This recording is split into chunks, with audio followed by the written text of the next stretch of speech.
ಆತ್ಮೀಯ ವಿದ್ಯಾರ್ಥಿ ಮಿತ್ರರೇ, ತಮಗೆಲ್ಲರಿಗೂ study time with Vivek YouTube ಚಾನಲ್ಗೆ ಆತ್ಮೀಯವಾದಂಥ ಸ್ವಾಗತ. ಮುದ್ದು ವಿದ್ಯಾರ್ಥಿಗಳೇ, ಈ ಹಿಂದಿನ ನಮ್ಮ ಚಾನಲ್ನಲ್ಲಿ ನಾವು ವಿಜ್ಞಾನ ಪಾಸಿಂಗ್ ಸರಣಿ 6 ಪಾಠಗಳ ವಿಜ್ಞಾನ ಪಾಸಿಂಗ್ ಸರಣಿಯನ್ನು ಈಗಾಗಲೇ ನೋಡಿದ್ದೇವೆ. ಸೊ ಇವತ್ತಿನ ನಮ್ಮ ಈ ಒಂದು ವಿಡಿಯೋ ವಿಜ್ಞಾನ ಪಾಸಿಂಗ್ ಸರಣಿ 7ರ ಒಂದು ಪಾಠದ ಹೆಸರು ಲೋಹಗಳು ಮತ್ತು ಅಲೋಹಗಳು. ಸೊ ವಿಡಿಯೋನ ಆರಂಭ ಮಾಡೋಕ್ಕಿಂತ ಪೂರ್ವದಲ್ಲಿ ಯಾರ್ಯಾರು ನಮ್ಮ ಚಾನಲನ್ನು ಸಬ್ಸ್ಕ್ರೈಬ್ ಮಾಡ್ಕೊಂಡಿಲ್ಲ ಸಬ್ಸ್ಕ್ರೈಬ್ ಮಾಡ್ಕೊಳ್ಳಿ ಅಂತ ಹೇಳ್ತಾ ವಿಡಿಯೋನ ಆರಂಭ ಮಾಡ್ತಾ ಇದ್ದೀನಿ. ಮೊದಲೇ ಪ್ರಶ್ನೆ, ಒಂದು ಕಬ್ಬಿಣದ ಉಂಗುರಕ್ಕೆ ತಾಮ್ರದ ಲೇಪನ ಮಾಡಬೇಕಾಗಿದೆ, ವಿದ್ಯುತ್ ಶಕ್ತಿ ಉಪಯೋಗಿಸದೆ ಹೇಗೆ ಮಾಡಬಹುದು ಅನ್ನುವಂಥ ಪ್ರಶ್ನೆ. ಇಲ್ಲಿ ತಾವು ಗಮನಿಸಬಹುದು, ಲೋಹಗಳು ಮತ್ತು ಅಲೋಹಗಳ ಪಾಠದಲ್ಲಿ ಕ್ರಿಯಾಶೀಲತೆಯ ಸರಣಿ ಅನ್ನುವಂಥ ಒಂದು ಪರಿಕಲ್ಪನೆ ಬಂದಿದೆ. ಕ್ರಿಯಾಶೀಲತೆ ಸರಣಿ ಅನ್ನುವಂಥದ್ದು ಯಾವ ಲೋಹಗಳು ಹೆಚ್ಚು ಕ್ರಿಯಾಶೀಲವಾಗಿವೆಯೋ ಅವು ಮೇಲ್ಭಾಗದಲ್ಲಿ ಇರತಕ್ಕಂತಹ ಸರಣಿಯಲ್ಲಿವೆ, ಯಾವ ಲೋಹಗಳು ಕ್ರಿಯಾಶೀಲತೆಯಲ್ಲಿ ಕಡಿಮೆ ಇವೆಯೋ ಅವು ಆ ಸರಣಿಯ ಕೆಳಭಾಗದಲ್ಲಿವೆ. ಆ ಒಂದು ಪರಿಕಲ್ಪನೆಯನ್ನು ಆಧಾರವಾಗಿಟ್ಟುಕೊಂಡು ಕೇಳಿರುವಂತಹ ಒಂದು ಪ್ರಶ್ನೆ, ಒಂದು ಕಬ್ಬಿಣ ಉಂಗುರಕ್ಕೆ ತಾಮ್ರದ ಲೇಪನ ಮಾಡಬೇಕಾಗಿದೆ, ವಿದ್ಯುತ್ ಶಕ್ತಿ ಉಪಯೋಗಿಸದೆ ಹೇಗೆ ಮಾಡಬಹುದು ಅನ್ನುವಂಥದ್ದು. ಇಲ್ಲಿ ಉತ್ತರವನ್ನು ಗಮನಿಸಿ ಆಮೇಲೆ ಅದಕ್ಕೆ ವಿವರಣೆಯನ್ನು ನೀಡ್ತೀನಿ. ತಾಮ್ರ ಸಲ್ಫೇಟ್ ದ್ರಾವಣದಲ್ಲಿ ಕಬ್ಬಿಣದ ಮೊಳೆಯನ್ನು ಹಾಕುವುದರಿಂದ ಇದನ್ನು ಮಾಡಬಹುದು ಅನ್ನುವಂಥದ್ದು. ಇಲ್ಲಿ ತಾವು ಗಮನಿಸಬಹುದು, ಕಬ್ಬಿಣದ ಮೊಳೆ ಅಥವಾ ಕಬ್ಬಿಣ ಅನ್ನುವಂಥ ಏನು ಲೋಹ ಇದೆ, ಇದು ತಾಮ್ರ ಸಲ್ಫೇಟ್ ದ್ರಾವಣದಲ್ಲಿರತಕ್ಕಂತಹ ತಾಮ್ರಕ್ಕಿಂತ ಹೆಚ್ಚು ಕ್ರಿಯಾಶೀಲವಾಗಿರುವುದರಿಂದ ಸೊ ಈ ಒಂದು ರಾಸಾಯನಿಕ ಕ್ರಿಯೆ ನಡೀತಕ್ಕಂಥದ್ದು. ಸೊ ತಾವು ಗಮನಿಸಬಹುದು, ಕ್ರಿಯಾಶೀಲತೆ ಸರಣಿಯಲ್ಲಿ ಕಬ್ಬಿಣ ಮೇಲ್ಭಾಗದಲ್ಲಿದ್ದು ತಾಮ್ರ ಏನಿದೆ ಅದು ಕೆಳಭಾಗದಲ್ಲಿದೆ. ಸೊ ಆ ಒಂದು ಪರಿಕಲ್ಪನೆಯನ್ನು ಗೊತ್ತು ಮಾಡ್ಕೋಬೇಕಾದ್ರೆ ಆ ಕ್ರಿಯಾಶೀಲತೆ ಸರಣಿಯನ್ನು ಸರಿಯಾಗಿ ತಯಾರಿ ಮಾಡಿಕೊಳ್ಳಬೇಕು. ಸೊ ಇಲ್ಲಿ ಮುಂದಿನ ಪ್ರಶ್ನೆಯನ್ನು ನೋಡೋಣ. ಥರ್ಮೈಟ್ ಕ್ರಿಯೆ ಎಂದರೇನು? ಇದು ಸಹ ಬಹಳ ಮುಖ್ಯವಾಗಿ ಆಗಿರತಕ್ಕಂಥ ಪ್ರಶ್ನೆಯಾಗಿದ್ದು ಪರೀಕ್ಷೆಯಲ್ಲಿ 1 ಅಂಕಕ್ಕೆ ಕೇಳುವಂತಹ ಸಾಧ್ಯತೆ ಇರುತ್ತೆ. ಅಲ್ಯೂಮಿನಿಯಂದೊಂದಿಗಿನ ಕಬ್ಬಿಣದ ಆಕ್ಸೈಡ್ನ ಕ್ರಿಯೆಯು ಅತಿ ಹೆಚ್ಚಿನ ಉಷ್ಣವನ್ನು ಉತ್ಪತ್ತಿ ಮಾಡುತ್ತದೆ. ಈ ಒಂದು ಕ್ರಿಯೆಯನ್ನು ಥರ್ಮೈಟ್ ಕ್ರಿಯೆ ಅಂಥೇಳಿ ಕರಿತೀವಿ. ಇನ್ನು ಮುಂದಿನ ಪ್ರಶ್ನೆ, ಮಿಶ್ರಲೋಹ ಎಂದರೇನು? ಲೋಹ ಅಥವಾ ಲೋಹ ಅಲೋಹಗಳ ಸಮರೂಪ ಮಿಶ್ರಣವನ್ನು ಮಿಶ್ರಲೋಹ ಎನ್ನುವರು. ಮುಂದಿನ ಪ್ರಶ್ನೆ, ಲೋಹಗಳನ್ನು ಅವುಗಳ ಆಕ್ಸೈಡ್ನಿಂದ ಪಡೆಯುವ ಸರಳ ವಿಧಾನ ಯಾವುದು? ಸೊ ಸರಳ ವಿಧಾನ ಅಪಕರ್ಷಣ ವಿಧಾನ. ಮುಂದಿನ ಪ್ರಶ್ನೆ, ಅಯಾನಿಕ್ ಸಂಯುಕ್ತಗಳು ಅತಿ ಹೆಚ್ಚಿನ ಕರಗುವ ಬಿಂದುಗಳನ್ನು ಹೊಂದಿವೆ ಏಕೆ ಅನ್ನುವಂಥದ್ದು. ಅಯಾನಿಕ್ ಸಂಯುಕ್ತಗಳ ಗುಣಗಳೇನಿವೆ ಆ ಗುಣಗಳಲ್ಲಿರತಕ್ಕಂಥ ಒಂದು ಪಾಯಿಂಟು, ಅಯಾನಿಕ್ ಬಂಧಗಳು ತುಂಬ ಪ್ರಬಲವಾಗಿರುತ್ತವೆ, ಅದನ್ನು ಒಡೆಯಲಿಕ್ಕೆ ಹೆಚ್ಚಿನ ಶಕ್ತಿಯ ಅವಶ್ಯಕತೆ ಇರುವುದರಿಂದ ಅಯಾನಿಕ್ ಸಂಯುಕ್ತಗಳು ಅತಿ ಹೆಚ್ಚಿನ ಕರಗುವ ಬಿಂದುಗಳನ್ನು ಹೊಂದಿವೆ ಅನ್ನುವಂಥದ್ದು. ಮುಂದಿನ ಪ್ರಶ್ನೆ, ಹುರಿಯುವಿಕೆ ಮತ್ತು ಕಾಸುವಿಕೆಗಳ ನಡುವಿನ ವ್ಯತ್ಯಾಸ ತಿಳಿಸಿ. ಬಹಳಷ್ಟು ಮುಖ್ಯವಾಗಿರತಕ್ಕಂಥ ಪ್ರಶ್ನೆ, 2 ಅಂಕಕ್ಕೆ ಕೇಳುವ ಸಾಧ್ಯತೆ ಇರುತ್ತೆ. ಇಲ್ಲಿ ತಾವು ಗಮನಿಸಬಹುದು, ಹುರಿಯುವಿಕೆ ಅನ್ನುವಂಥದ್ದು ಹೆಚ್ಚಿನ ಗಾಳಿ ಮತ್ತು ಹೆಚ್ಚಿನ ಉಷ್ಣತೆಯಲ್ಲಿ ನಡೀತಕ್ಕಂತಹ ರಾಸಾಯನಿಕ ಕ್ರಿಯೆಯಾಗಿದೆ. ಕಾಸುವಿಕೆ ಅನ್ನುವಂಥದ್ದು ಕಡಿಮೆ ಗಾಳಿಯಲ್ಲಿ ಹೆಚ್ಚಿನ ಉಷ್ಣತೆಯಲ್ಲಿ ನಡೀತಕ್ಕಂತಹ ಒಂದು ಪ್ರಕ್ರಿಯೆ ಆಗಿದೆ. ಸೊ ಇದನ್ನು ನೆನಪಿಟ್ಕೋಬೇಕಾದ್ರೆ ನಮ್ಮ ಕಡೆ ಒಂದು ಸೂತ್ರ ಇದೆ. ಕಾಸುವಿಕೆ ಅನ್ನುವಂಥದ್ದು ಕಡಿಮೆ, ನೋಡ್ರಿ 2 ಕದಿಂದ ಆರಂಭ ಆಗ್ತವೆ, ಆದ್ದರಿಂದ ಇದನ್ನು ನೆನಪಿಟ್ಕೊಳ್ಳಿಕ್ಕೆ ಇದೊಂದು ಸರಳವಾದಂಥ ವಿಧಾನ. ಕಾಸುವಿಕೆಯನ್ನು ಕಡಿಮೆ ಗಾಳಿಯಲ್ಲಿ ಹೆಚ್ಚಿನ ಉಷ್ಣತೆಯಲ್ಲಿ ನಡೀತದೆ. ಹುರಿಯುವಿಕೆ ಅನ್ನುವಂಥದ್ದು ಅದರ ವಿರುದ್ಧ, ಹೆಚ್ಚಿನ ಗಾಳಿಯಲ್ಲಿ ಹೆಚ್ಚಿನ ಉಷ್ಣತೆಯಲ್ಲಿ ನಡೀತಕ್ಕಂಥದ್ದು. ಇನ್ನು ಹುರಿಯುವಿಕೆ ಅಂತಕ್ಕಂಥದ್ದು ಇದು ಸಲ್ಫೈಡ್ ಅದುರಿಗೆ ಸೀಮಿತವಾಗಿರತಕ್ಕಂತಹ ಒಂದು ವಿಧಾನ. ಕಾಸುವಿಕೆ ಅನ್ನುವಂಥದ್ದು ಕಾರ್ಬೊನೇಟ್ ಅದುರುಗಳಿಗೆ ಸೀಮಿತವಾಗಿರುವಂತಹ ವಿಧಾನ. ಇಲ್ಲಿ ತಾವು ಗಮನಿಸ್ಬೋದು, ಕಾಸುವಿಕೆ, ಕಡಿಮೆ ಗಾಳಿ, ಕಾರ್ಬೊನೇಟ್ 3 ಸಹ ಕನಿಂದ ಆರಂಭವಾಗಿರ್ತಕ್ಕಂತಹ ವರ್ಡ್ಸ್ ಆಗಿವೆ. ಆದ್ದರಿಂದ ಇದನ್ನು ನೆನಪಿಟ್ಟುಕೊಳ್ಳಿಕ್ಕೆ ತುಂಬ ಸರಳವಾಗಿದೆ. ಸೊ ಮುಂದಿನ ಒಂದು ಪ್ರಶ್ನೆ, ಅಯಾನಿಕ್ ಸಂಯುಕ್ತಗಳ ರಾಸಾಯನಿಕ ಗುಣಗಳನ್ನು ಬರೆಯಿರಿ. ಬಹಳಷ್ಟು ಮುಖ್ಯವಾಗಿರ್ತಕ್ಕಂಥ ಪ್ರಶ್ನೆ, 2 ಅಂಕಗಳಿಗೆ ಪರೀಕ್ಷೆಯಲ್ಲಿ ಕೇಳುವಂಥ ಸಾಧ್ಯತೆ ಇರುತ್ತೆ. ಹೆಚ್ಚಿನ ಕರಗುವ ಮತ್ತು ಕುದಿಯುವ ಬಿಂದುಗಳನ್ನು ಹೊಂದಿವೆ, ನೀರಿನಲ್ಲಿ ಕರಗುತ್ತವೆ, ದ್ರವ ಸ್ಥಿತಿಯಲ್ಲಿ ವಿದ್ಯುತ್ ಹರಿಯಲು ಬಿಡುತ್ತವೆ, ಇವು ಕಠಿಣವಾಗಿರುತ್ತವೆ. ಬಹಳಷ್ಟು ಸರಳವಾಗಿ ಪುಸ್ತಕದಲ್ಲಿರತಕ್ಕಂತಹ ಅಂಶಗಳನ್ನು ಅತಿ ಸರಳವಾಗಿ ನಿಮಗೆ ನೆನಪಿಟ್ಟುಕೊಳ್ಳುವ ರೀತಿಯಲ್ಲಿ ಅದನ್ನು ಪ್ರಸ್ತುತಪಡಿಸಿದ್ದೇನೆ. ಮುಂದಿನ ಒಂದು ಪ್ರಶ್ನೆ, ಕ್ಯಾಲ್ಸಿಯಂ ಲೋಹವು ನೀರಿನೊಂದಿಗೆ ವರ್ತಿಸಿದಾಗ ಹೊತ್ತಿಕೊಂಡು ಉರಿಯುವುದಿಲ್ಲ ಏಕೆ ಅನ್ನುವಂಥ ಪ್ರಶ್ನೆ. ಭಾಳಷ್ಟು ಸರಳವಾಗಿರ್ತಕ್ಕಂಥ ಉತ್ತರ. ಈ ಕೆಯಲ್ಲಿ ಉತ್ಪತ್ತಿಯಾಗಿರ್ತಕ್ಕಂಥ ಉಷ್ಣ ತುಂಬ ಕಡಿಮೆಯಾಗಿರುತ್ತದೆ. ಆ ಉಷ್ಣ ಹೈಡ್ರೋಜನನ್ನು ಹೊತ್ತಿ ಉರಿಸಲಿಕ್ಕೆ ಸಾಕಾಗುವುದಿಲ್ಲ. ಆದ್ದರಿಂದ ಕ್ಯಾಲ್ಸಿಯಂ ಲೋಹ ನೀರಿನೊಂದಿಗೆ ವರ್ತಿಸಿದಾಗ ಅದು ಹೊತ್ತಿಕೊಂಡು ಉರಿಯುವುದಿಲ್ಲ ಅನ್ನುವಂಥದ್ದು. ಮುಂದಿನ ಪ್ರಶ್ನೆ, ಕೆಳಗಿನವುಗಳಿಗೆ ಕಾರಣ ಕೊಡಿ ಅನ್ನುವಂಥದ್ದು. ಈ ಒಂದು ಪಾಠದಲ್ಲಿ ಕಾರಣ ಕೊಡಿ ಪ್ರಶ್ನೆ ಬಹಳಷ್ಟು ಮುಖ್ಯವಾಗಿರ್ತವೆ. ಕೆಲವೊಂದಷ್ಟು ಕಾರಣ ಕೊಡಿ ಪ್ರಶ್ನೆಗಳು ಲೋಹ ಮತ್ತು ಅಲೋಹಗಳ ಭೌತ ಗುಣಗಳಿಗೆ ಸಂಬಂಧಪಟ್ಟಿದ್ದೇ ಆದರೆ, ಇನ್ನು ಕೆಲವೊಂದಷ್ಟು ಲೋಹಗಳ ರಾಸಾಯನಿಕ ಗುಣಗಳಿಗೆ. ಸೊ ಇಲ್ಲಿ ಕೆಲವೊಂದಷ್ಟು ಕಾರಣ ಕೊಡಿ ಪ್ರಶ್ನೆಗಳಿವೆ, ಅವುಗಳನ್ನು ನೋಡೋಣ. ಮೊದಲೇ ಪ್ರಶ್ನೆ, ಚಿನ್ನವನ್ನು ಆಭರಣಗಳ ತಯಾರಿಕೆಯಲ್ಲಿ ಬಳಸುತ್ತಾರೆ. ಸೊ ಇದಕ್ಕೆ ಕಾರಣ ಚಿನ್ನ ಹೆಚ್ಚಿನ ತನ್ಯ ಮತ್ತು ಕುಟ್ಯ ಗುಣಗಳನ್ನು ಹೊಂದಿದೆ ಮತ್ತು ಇದು ಮೇಲ್ಮೈ ಹೊಳಪನ ಹೊಂದಿರುವುದರಿಂದ ಚಿನ್ನವನ್ನು ಆಭರಣಗಳ ತಯಾರಿಕೆಯಲ್ಲಿ ಬಳಸುತ್ತಾರೆ. ಮುಂದಿನ ಒಂದು ಕಾರಣ ಕೊಡಿ, ನಿಕ್ಕಲನ್ನು ಗಿಟಾರಿನ ತಂತಿಗಳಲ್ಲಿ ಉಪಯೋಗಿಸುತ್ತಾರೆ. ಸೊ ಇದಕ್ಕೆ ಕಾರಣ ನಿಕ್ಕಲ್ ಒಂದು ಉತ್ತಮವಾದಂತಹ ಶಬ್ದನ ಗುಣವನ್ನು ಹೊಂದಿದೆ ಮತ್ತು ತಂತಿಯನ್ನು ಮಾಡಲಿಕ್ಕೆ ಸಹಾಯಕಾರಿಯಾಗುವಂತಹ ತನ್ಯತೆಯ ಗುಣವನ್ನು ಹೊಂದಿರುವುದರಿಂದ ನಿಕ್ಕಲನ್ನು ಗಿಟಾರಿನ ತಂತಿಗಳ ತಯಾರಿಕೆಯಲ್ಲಿ ಉಪಯೋಗಿಸುತ್ತಾರೆ. ಮುಂದಿನ ಪ್ರಶ್ನೆ, ಸೋಡಿಯಂ ಲೋಹವನ್ನು ಸೀಮೆಎಣ್ಣೆಯಲ್ಲಿ ಸಂಗ್ರಹಿಸಿ ಇಟ್ಟಿರುತ್ತಾರೆ ಏಕೆ ಅನ್ನುವಂಥದ್ದು. ಸೋಡಿಯಂ ಸೀಮೆಎಣ್ಣೆಯೊಂದಿಗೆ ವರ್ತಿಸುವುದಿಲ್ಲ, ಅತಿ ಸರಳವಾಗಿರ್ತಕ್ಕಂಥ ಉತ್ತರ.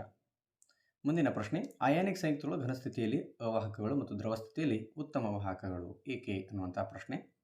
ಘನಸ್ಥಿತಿಯಲ್ಲಿ ಅಯಾನುಗಳ ಚಲನೆ ಸಾಧ್ಯವಿಲ್ಲ, ದ್ರವ ಸ್ಥಿತಿಯಲ್ಲಿ ಅಯಾನುಗಳು ಸ್ವತಂತ್ರವಾಗಿ ಚಲಿಸುತ್ತವೆ. ಬಹಳ ಸರಳವಾದಂಥ ಉತ್ತರವನ್ನು ನೋಡ್ತಾ ಇದ್ದೀರಿ ತಾವು.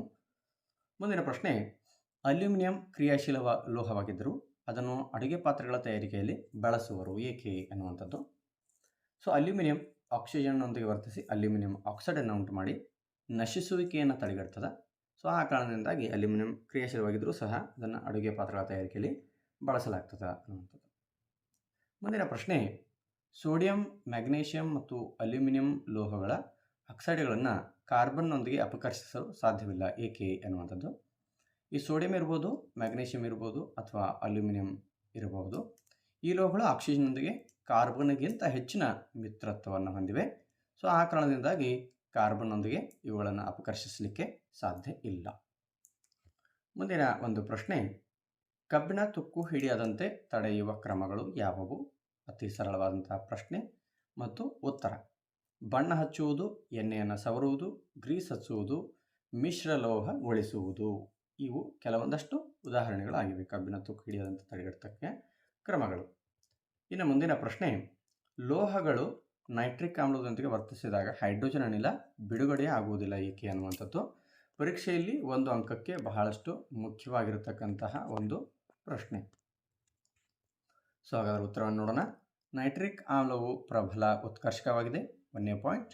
2ನೇ ಪಾಯಿಂಟ್, ಸ್ವತಃ ಇದು ಯಾವುದಾದರೊಂದು ಆಕ್ಸೈಡ್ ಆಗಿ ಬದಲಾಗುತ್ತದೆ. ಸೊ ಈ ಕಾರಣದಿಂದಾಗಿ ಲೋಹಗಳು ನೈಟ್ರಿಕ್ ಆಮ್ಲದೊಂದಿಗೆ ವರ್ತಿಸಿದಾಗ ಹೈಡ್ರೋಜನ್ ಅನಿಲ ಬಿಡುಗಡೆ ಆಗೋದಿಲ್ಲ. ಮುಂದಿನ ಪ್ರಶ್ನೆ, ಗ್ಯಾಲ್ವನೀಕರಣ ಎಂದರೇನು ಅನ್ನುವಂಥದ್ದು. ಕಬ್ಬಿಣದ ವಸ್ತುಗಳ ಮೇಲೆ ಸತುವಿನ ಲೇಪನ.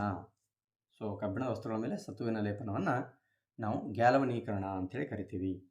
ಮುಂದಿನ ಪ್ರಶ್ನೆ, ಥರ್ಮೈಟ್ ಕ್ರಿಯೆಯ ಸಮೀಕರಣ ಬರೆದು ಉಪಯೋಗ ತಿಳಿಸಿ ಅನ್ನುವಂಥದ್ದು. Fe2O3 plus 2Al gives 2Fe plus Al2O3 plus ಉಷ್ಣ. ಇದು ಥರ್ಮೈಟ್ ಕ್ರಿಯೆಯ ಸಮೀಕರಣ. ಸೊ ಇದರ ಉಪಯೋಗ ನೋಡಿದಾಗ ಮುರಿದ ರೈಲು ಕಂಬಿಗಳನ್ನು ಜೋಡಿಸಲು, ಯಂತ್ರ ಭಾಗಗಳನ್ನು ಜೋಡಿಸಲು ಥರ್ಮೈಟ್ ಕ್ರಿಯೆ ನಮಗೆ ಸಹಾಯಕಾರಿಯಾಗಿದೆ. ಮುಂದಿನ ಪ್ರಶ್ನೆ, ಕೆಳಗಿನ ಮಿಶ್ರಲೋಹದ ಘಟಕಗಳನ್ನು ತಿಳಿಸಿ ಅನ್ನುವಂಥದ್ದು. ಸೊ 1ನೇದು ಕಂಚು. ಕಂಚು ಅನ್ನುವಂಥದ್ದು ಮಿಶ್ರಲೋಹವಾಗಿದೆ. ಸೊ ಈ ಕಂಚ ಇದನ್ನು ತಯಾರು ಮಾಡಲಿಕ್ಕೆ ಸಹಾಯಕಾರಿಯಾಗ್ತಕ್ಕಂಥ ಅಥವಾ ಉಪಯೋಗಿಸಲ್ಪಡುವಂತಹ ಘಟಕ ಧಾತುಗಳು ತಾಮ್ರ ಮತ್ತು ತವರ ಅನ್ನುವಂಥದ್ದು. ಸೊ ಇದನ್ನು ನೆನಪಿಟ್ಟುಕೊಳ್ಳಿಕ್ಕೆ ಒಂದು ಸರಳವಾದಂತಹ ಬ್ಲೈಂಡ್ ಮೆಥಡ್ ಇದೆ, ಕಮ್ ತಾ ತ. ಸೊ ಈ ಒಂದು ಸೂತ್ರ ನಮಗೆ ಗೊತ್ತಿತ್ತಂದರೆ ನಾವು ಇದನ್ನು ನೆನಪಿಟ್ಟುಕೊಳ್ಳೋದು ತುಂಬ ಸಹಾಯಕಾರಿ, ಈಸಿ ಆಗುತ್ತೆ. ಕಮ್ ಅಂತಂದರೆ ಕಂಚು, ತಾತ ಅನ್ನುವಂಥದ್ದು ತಾಮ್ರ ಮತ್ತು ತವರವನ್ನು ಸೂಚಿಸುತ್ತದೆ. ಇನ್ನು ಮುಂದಿನ ಒಂದು ಲೋಹ ಮುಂದಿನ ಮಿಶ್ರಲೋಹ ಬೆಸುಗೆ ಲೋಹ. ಸೊ ಇಲ್ಲಿ ಬೆಸುಗೆ ಲೋಹದ ಘಟಕಗಳು ಸೀಸ ಮತ್ತು ತವರ. ಬೆ ಶೀತ, ಸೀತಾ ಮಾತೆ, ಹೌದಾ, ಶೀತ, ಹೌದಾ. ಬೆಸುಗೆ ಲೋಹ ಶೀತ, ಸೀಸ ಮತ್ತು ತವರ. ಸೊ ಮುಂದಿನ ಒಂದು ಮಿಶ್ರಲೋಹ ಕಲೆರಹಿತ ಉಕ್ಕು ಅನ್ನುವಂಥದ್ದು. ಕಬ್ಬಿಣ, ಕಾರ್ಬನ್, ಕ್ರೋಮಿಯಂ, ನಿಕ್ಕಲ್. ಕಲೆರಹಿತ ಉಕ್ಕು ಏನಿದೆ ಇದರ ಘಟಕಗಳು ಕ್ರೋನಿ ಅನ್ನುವಂಥದ್ದು. ಅತಿ ಸರಳವಾಗಿ ಇವುಗಳನ್ನು ನೆನಪಿಟ್ಟುಕೊಳ್ಳಿಕ್ಕೆ ಸಹಾಯಕಾರಿಯಾಗ್ತವೆ. ಕಲೆರಹಿತ ಉಕ್ಕು ಕ್ರೋನಿ. ಕ ಅಂದರೆ ಕಬ್ಬಿಣ, ಕ ಅಂದರೆ ಕಾರ್ಬನ್, ಕ್ರೋ ಅಂದರೆ ಕ್ರೋಮಿಯಂ, ನಿ ಅಂದರೆ ನಿಕ್ಕಲ್. ಮುಂದಿನ ಒಂದು ಮಿಶ್ರಲೋಹ ಹಿತ್ತಾಳೆ. ಘಟಕಗಳು ತಾಮ್ರ ಮತ್ತು ಸತು.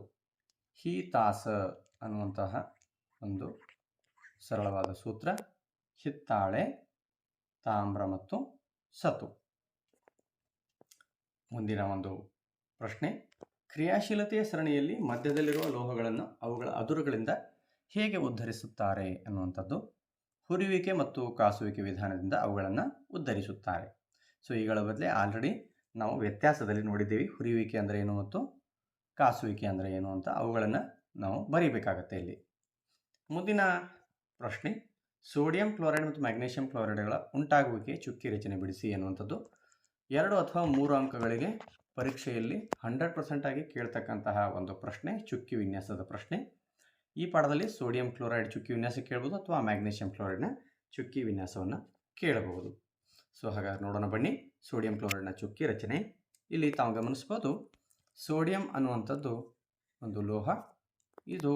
ಇದರ ಎಲೆಕ್ಟ್ರಾನ್ ವಿನ್ಯಾಸ 281. ಇದು ತನ್ನ ಹೊರಕವಚದಲ್ಲಿರುವ ಒಂದು ಎಲೆಕ್ಟ್ರಾನನ್ನು ಇಲ್ಲಿ ನೋಡಿ ತಾವು ಗಮನಿಸ್ಬೋದು. ಒಂದು ಎಲೆಕ್ಟ್ರಾನನ್ನು ಏನು ಮಾಡುತ್ತೆ, ದಾನ ಮಾಡುತ್ತೆ. ಆವಾಗ ಇದರ ಪಾಸಿಟಿವಿಟಿ ಒಂದು ಹೆಚ್ಚಾಗುತ್ತೆ. ಯಾಕಂದರೆ ಪ್ರೋಟಾನ್ಗಿಂತ ಒಂದು ಎಲೆಕ್ಟ್ರಾನ್ ಕಡಿಮೆ ಆಗಿದೆ, ಆದ್ದರಿಂದ ಪಾಸಿಟಿವ್ ಚಾರ್ಜ್ ಬರುತ್ತೆ ಇದಕ್ಕೆ. ಸೊ ಇದು ಹೊರಗೆ ಹಾಕಿರ್ತಕ್ಕಂಥ ಎಲೆಕ್ಟ್ರಾನನ್ನು ಕ್ಲೋರಿನ್ ಏನು ಮಾಡುತ್ತೆ, ಇದು ಸ್ವೀಕರಿಸುತ್ತೆ. ಸ್ವೀಕರಿಸಿದ ನಂತರ 287 ಇರತಕ್ಕಂತಹ ಕ್ಲೋರಿನ್ನ ಎಲೆಕ್ಟ್ರಾನ್ ವಿನ್ಯಾಸ 288 ಆಗುತ್ತೆ ಎಲೆಕ್ಟ್ರಾನನ್ನು ಪಡೆದುಕೊಂಡು. ಆದ್ದರಿಂದ ಎಲೆಕ್ಟ್ರಾನ್ಗಳ ಸಂಖ್ಯೆ ಹೆಚ್ಚಾಗೋದ್ರಿಂದ ಕ್ಲೋರಿನ್ನ ವ್ಯಾಲೆನ್ಸಿ ಮೈನಸ್ ಆಗಿ ನಮಗೆ ಸಿಗುತ್ತೆ. ಇಲ್ಲಿ ತಾವು ಗಮನಿಸ್ಬೋದು, ಎನೆ ಒಂದು ಎಲೆಕ್ಟ್ರಾನ್ ಕೊಡುತ್ತೆ, ಕ್ಲೋರಿನ್ ಒಂದು ಎಲೆಕ್ಟ್ರಾನ್ ಪಡೆದುಕೊಳ್ಳುತ್ತೆ. ಸೊ ಇದರಿಂದಾಗಿ ಇಲ್ಲಿ Na ಪ್ಲಸ್ Cl ಮೈನಸ್ ಆಗಿ ಪರಿವರ್ತನೆ ಆಗುತ್ತೆ. ಇದು ಸೋಡಿಯಂ ಕ್ಲೋರೈಡ್ನ ಚುಕ್ಕಿ ರಚನೆ. ಇನ್ನು ಅದೇ ರೀತಿಯಾಗಿ ಮ್ಯಾಗ್ನೀಷಿಯಂ ಕ್ಲೋರೈಡ್ ಚುಕ್ಕಿ ರಚನೆ ನೋಡ್ಬೋದು. ಇಲ್ಲಿ ಮ್ಯಾಗ್ನೀಷಿಯಂ ತನ್ನ ಹೊರಕವಚದಲ್ಲಿರುವ 2 ಎಲೆಕ್ಟ್ರಾನ್ಗಳನ್ನು ಏನು ಮಾಡುತ್ತೆ, ದಾನ ಮಾಡುತ್ತೆ. ಆದ್ದರಿಂದ 2 ಎಲೆಕ್ಟ್ರಾನ್ ದಾನಿ ಅಂತ ಹೇಳಿ ಕರಿತೀವಿ. ಆದ್ದರಿಂದ ಮ್ಯಾಗ್ನೀಷಿಯಂ ಮೇಲೆ 2+ ಚಾರ್ಜ್ ಬರುತ್ತೆ. ಆಮೇಲೆ ಪ್ರತಿಯೊಂದು ಕ್ಲೋರಿನ್ ಪರಮಾಣು ಒಂದೊಂದು ಎಲೆಕ್ಟ್ರಾನನ್ನು ಮ್ಯಾಗ್ನೀಷಿಯಂ ಕಡೆಯಿಂದ ಪಡೆದುಕೊಳ್ಳುತ್ತೆ. ಸೊ ಇಲ್ಲಿ ತಾವು ಗಮನಿಸ್ಬೋದು, ಮ್ಯಾಗ್ನೀಷಿಯಂ ತನ್ನ 2 ಎಲೆಕ್ಟ್ರಾನ್ಗಳನ್ನು 2 ಬೇರೆ ಬೇರೆ ಕ್ಲೋರಿನ್ಗಳಿಗೆ ನೀಡಿದೆ. ಸೊ ಆದ್ದರಿಂದ ಇದರಲ್ಲಿ ಮ್ಯಾಗ್ನೀಷಿಯಂ 2+ ಆಗಿದೆ, ಮ್ಯಾಗ್ನೀಷಿಯಂ 2+ ಮತ್ತು Cl-2. ಇಲ್ಲಿ 2 ಬಂದಿದೆ, MgCl2 ಅಂತ ನಾವು ಗಮನಿಸ್ಬೋದು. ಸೊ ಈ ರೀತಿಯಾಗಿ ನಾವು ಸೋಡಿಯಂ ಮತ್ತು ಮ್ಯಾಗ್ನೀಷಿಯಂ ಕ್ಲೋರೈಡ್ಗಳ ಚುಕ್ಕಿ ರಚನೆಯನ್ನು ಬರೀಬಹುದು. ಇದು ಪರೀಕ್ಷೆಗೆ ತುಂಬ ಇಂಪಾರ್ಟೆಂಟ್ ಆಗಿರ್ತಕ್ಕಂಥ ಪ್ರಶ್ನೆ ಆಗಿದೆ. 2 ಅಥವಾ 3 ಅಂಕಗಳಿಗೆ ಕೇಳುವಂಥ ಸಾಧ್ಯತೆ ಇರುತ್ತೆ. ಮಕ್ಕಳನ್ನೆಲ್ಲ ಚೆನ್ನಾಗಿ ತಯಾರಿ ಮಾಡಬೇಕು. ಸೊ ಮುದ್ದು ಮಕ್ಕಳೇ, ಇಲ್ಲಿವರೆಗೆ ನಾವು ಲೋಹಗಳು ಮತ್ತು ಅಲೋಹಗಳು ಪಾಠಕ್ಕೆ ಸಂಬಂಧಿಸಿದಂತೆ ಮುಖ್ಯವಾದಂಥ ಪ್ರಶ್ನೆಗಳನ್ನು ಪೂರ್ವಸಿದ್ಧತಾ ಪರೀಕ್ಷೆ 2, 3 ಮತ್ತು ವಾರ್ಷಿಕ ಪರೀಕ್ಷೆಗೆ ಸಹಾಯಕಾರಿಯಾಗ್ತಕ್ಕಂತಹ ಭಾಳಷ್ಟು ಮುಖ್ಯವಾಗಿರ್ತಕ್ಕಂಥ ಈ ಪಾಠದ ಪ್ರಶ್ನೆಗಳನ್ನು ನೋಡಿದ್ವಿ. ಸೊ ಈ ಪ್ರಶ್ನೆಗಳನ್ನು ಮಾಡಿದ್ದೆ ಆದರೆ ಪ್ರತಿಶತ 90ರಷ್ಟು ಪ್ರಶ್ನೆಗಳು ಈ ಪ್ರಶ್ನೆಗಳಿಂದಲೇ ಬರುವಂಥ ಸಾಧ್ಯತೆ ಇರುತ್ತೆ. ಇವುಗಳನ್ನು ಅತಿ ಸರಳವಾಗಿ ಯಾವ ರೀತಿ ಬರೆಯಬಹುದು ಅನ್ನೋದನ್ನು ನಾನು ತಿಳಿಸ್ಕೊಡ್ತೀನಿ. ಸೊ ಇದೇ ರೀತಿಯ ವಿಡಿಯೋಗಳಿಗಾಗಿ ನೀವು ನಮ್ಮ ಚಾನಲನ್ನು ಲೈಕ್ ಮಾಡಿ, ಶೇರ್ ಮಾಡಿ ಮತ್ತು ಸಬ್ಸ್ಕ್ರೈಬ್ ಮಾಡಿ ಅಂತ ಹೇಳ್ತಾ ವಿಡಿಯೋನ ಇಲ್ಲಿಯೇ ಮುಕ್ತಾಯ ಮಾಡ್ತಾ ಇದ್ದೀನಿ. ಮುಂದಿನ ಒಂದು ವಿಜ್ಞಾನ ಸರಣಿ 8ರಲ್ಲಿ ಮತ್ತೆ ನಾವು ಭೇಟಿಯಾಗೋಣ. ಅಲ್ಲಿವರೆಗೂ ಟೇಕ್ ಕೇರ್, ಬೈ.